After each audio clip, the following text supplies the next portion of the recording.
So what would you say if you had to pick like some of the highlights and things? Because I know you learned, you really picked up on the fiddle / violin playing That's there. The violin came up was if I got to spend every week in Stuart Duncan's living room, learning from him. And Now explain to the folks a little bit who Stuart Duncan is a little bit. Well, he's just a highly sought after session musician in Nashville. A lot of times, any of those award shows you'd turn on, he was always the one playing in the background.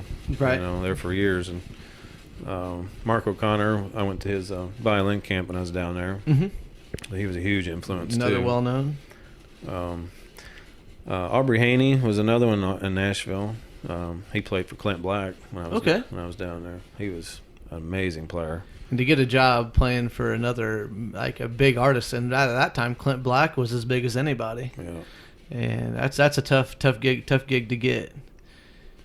So whenever you said Stuart Duncan, how did that come about? Was it just through connections, or? I was at the Station Inn there in Nashville. Okay. That nightclub, and real small, intimate place, and he was on stage. Matter of fact, him and Sam Bush both. They come off stage, and I just started talking to him. Right. And I thought, well, why not ask him? So I said, "Do you give fiddle lessons?" He said, "Well, yeah, I guess I can." Wow. Like nobody had really ever asked him before or something. Right. But, well, a lot of times, I mean, I'm sure you were a little nervous or intimidated by him. I mean. Well, you just figure they'll say no, I guess. Like they're so busy that they just can't do that. Like they say, you never know until you ask. Yeah, that was a question well asked there. Mm-hmm.